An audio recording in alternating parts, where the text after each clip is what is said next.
What's up, spectators? Welcome back to another episode of Professor Layton vs. Ace Attorney Phoenix Wright.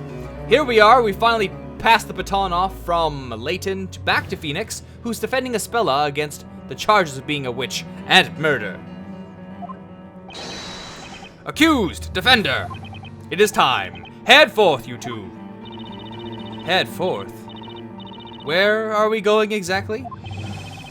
To the courtroom in which today's trial will be taking place, the Chamber of Fire!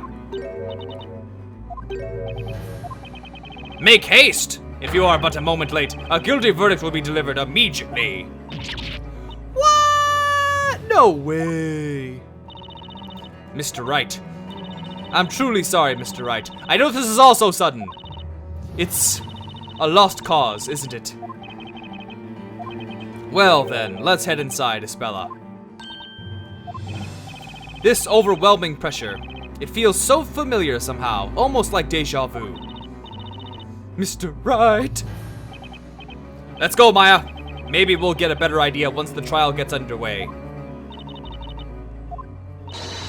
Alright! Let's do it to it. Let's do it to it, Nick. Oh, Maya. Oh, Maya, if she were right here, I'd just push her face a little bit. What is this heat?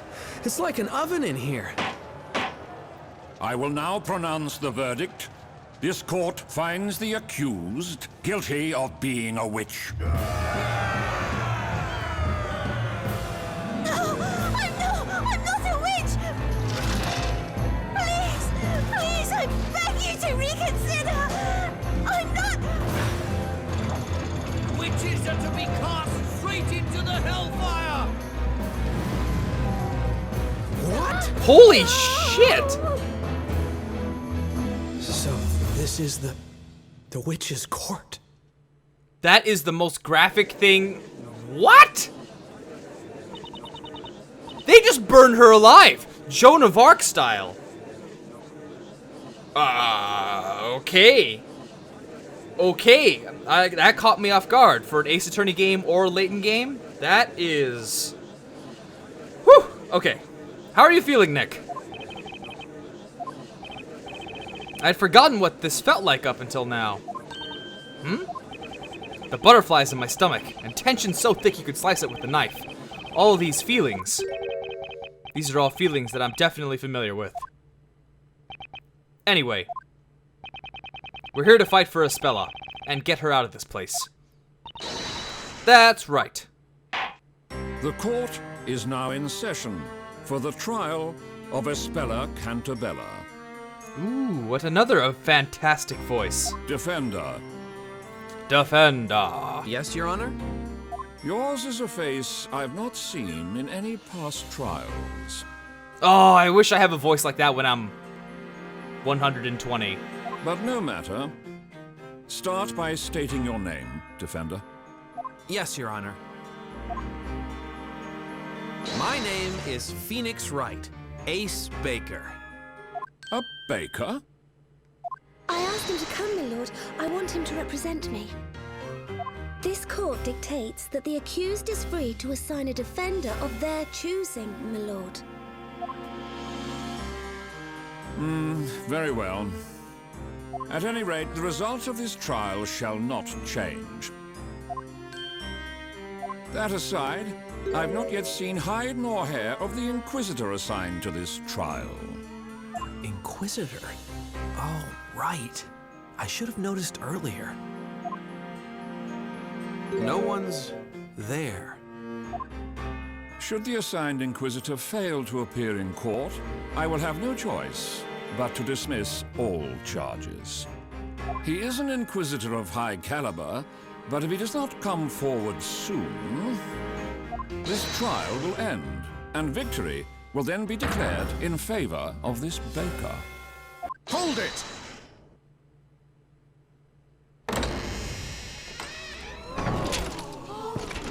So many cutscenes. Chloe was having a field day.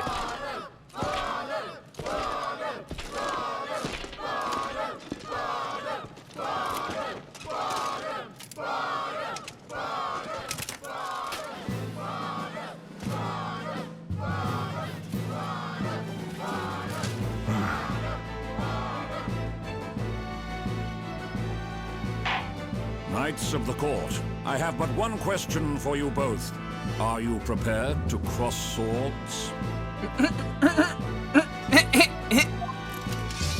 I, Inquisitor Zacharias Barnum, am indeed prepared to do battle, my lord. Alright, Macho Man. Something amiss, Baker?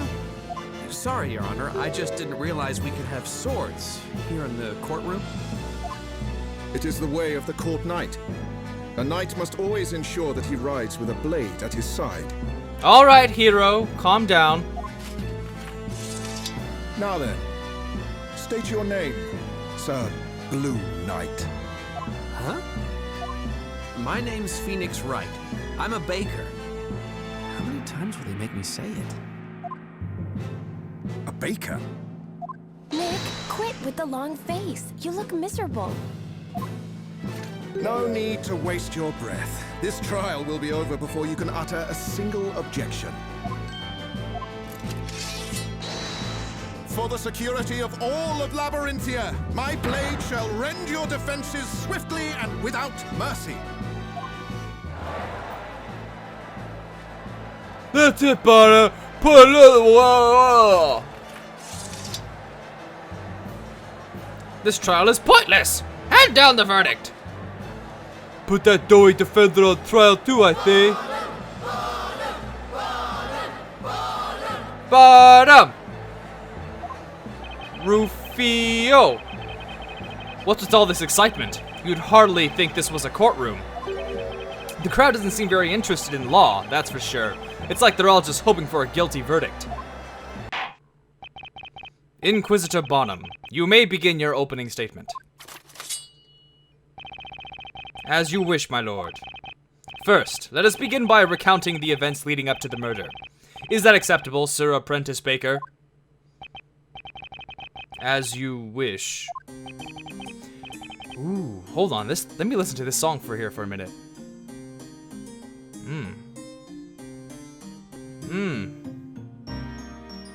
Okay. Did we all enjoy that there for a moment? We shared a special moment there listening to the music. The murder occurred this very evening. Yesterday, there was heavy rainfall in the area. Eventually, it gave way to sunshine, which came just in time for today's parade. Although a few hours after the parade ended, the rain set in once more. That must have been when Espella and the others were at the Great Archive. It continued to rain until just before the incident, which took place on a small path leading to the market. The accused had been out doing some shopping at the market. She returned home on that very same path. And on that forest path, two rogues named Robs and Muggs are said to have accosted the accused. One could assume the accused simply acted in self-defense. I see. Robs and Muggs.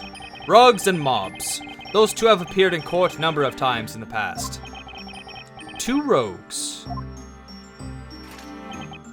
So far, it may appear that the accused was more the victim. However, the situation soon changed. That's right. The accused, Espella Cantabella, knowingly and mercilessly murdered her two assailants. There's so much murder going on lately.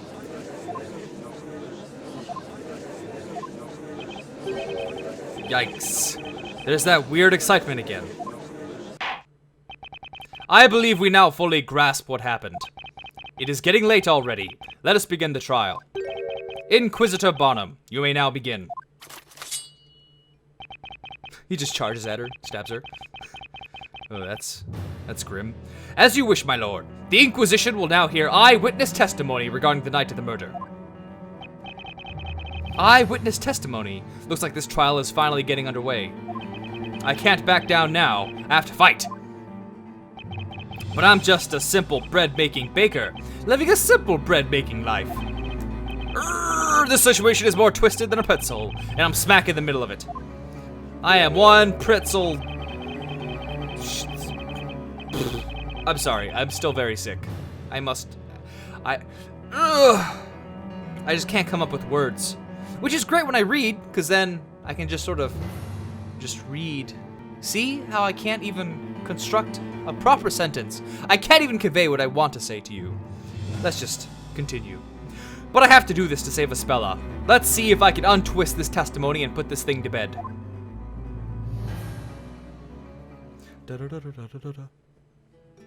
Oh my! He has hands coming out of his beard. There's a lot of people here. Allow me to welcome you all. Now, would you each please state your name and occupation? Hold it! Wait a minute. What's going on here? As I already explained, Sir Apprentice Baker, this is the eyewitness testimony.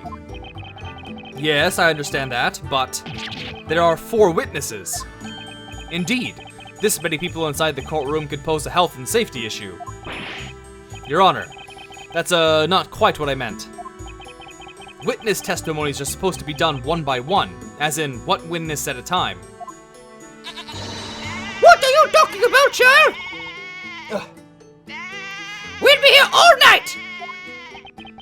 That's right, young man. We have witnessed the very hand of fate reach out to us this evening. Could we hurry this along, perhaps? These flowers won't sell themselves as much as my boss wishes they would. Knightly, the path to knighthood is an arduous one, but I remain steadfast in my resolve as I travel down this long road. This long, lonely road of rubber sword, I shall not falter. Who cares? Just question them all at once. We already know the girl in the cage did it. Let's get on with it. Burn her! Finish this already. I'd like to go back home and get to bed.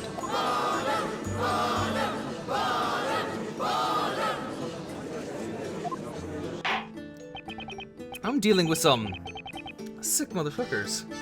State your name and occupation. I am known as Wordsmith.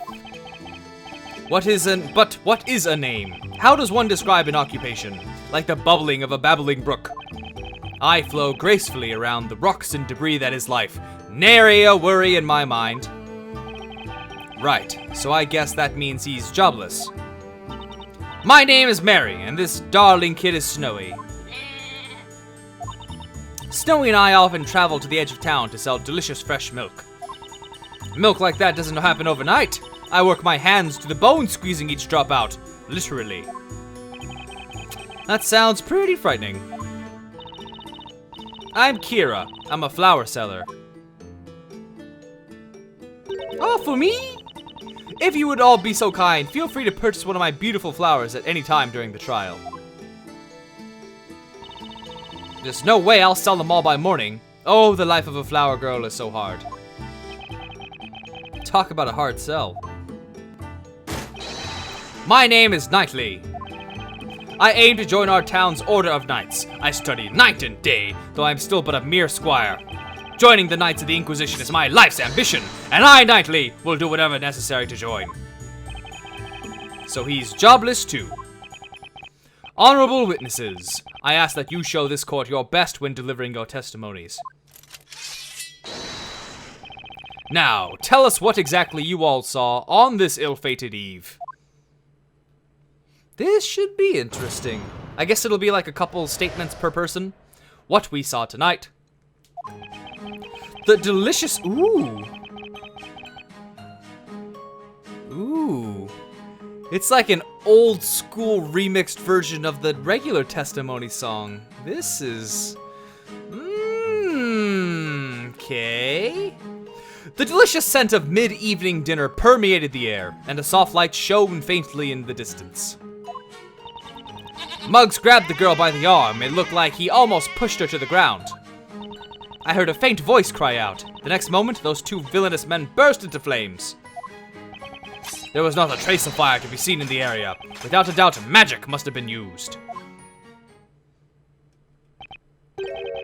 Do you believe in magic?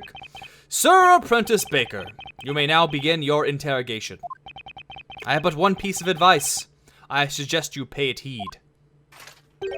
Do not waste the court's time by grilling these witnesses over irrelevant nonsense, Sir Apprentice Baker. Are you okay, Nick? They sure love calling you an Apprentice Baker. I'll be honest with you, Maya. I have no idea how I'm feeling right now. I know it's all up to me. As her defender, Aspella's fate is in my hands. I have to believe in her, and I need to start believing in myself. I can do this. I believe Aspella is innocent, and I'll fight until the end, through it. That's the spirit! We can do this thing, Nick! Ooh, swords. The delicious scent of mid-evening dinner permeated the air, and a soft light shone out at a distance. Hold it! What time would that be, exactly? Dinner time. When else would the scent of dinner be in the air, if not dinner time? Do you see? Not so much. The sun had already set by that time. That should be adequate. The sun had already set. So, you clearly witnessed what happened tonight, is that correct? I have been dubbed a witness, thus I must clearly have witnessed something. Do you see? In that case, how much light was there in the immediate area at that time? Enough to see the nose on my face, but not enough to see the trees ahead. Do you see? No, that doesn't add up. If the area was completely dark, then you couldn't possibly have witnessed anything. Do you see? Damn straight, I'm so glad you say that. Did you fucking see it? Wordsmith? Nevertheless, something caught my eye. It was the most ominous sight. Ominous is what sight that sight will hurt. Okay, I get it, it was ominous. Objection! Poor form, Sir Apprentice Baker. The poorest form. A form so poor, I hate to disappoint you, but there was in fact light in the area. Huh? Take a look at this. This is a drawing of the crime scene based on the witnesses' accounts as penned by the court illustrator. The court illustrator? I've never heard of that before. So it must be like a stenographer, except an artist. Wait, no, courtrooms do have artists, but not officially, not quite right.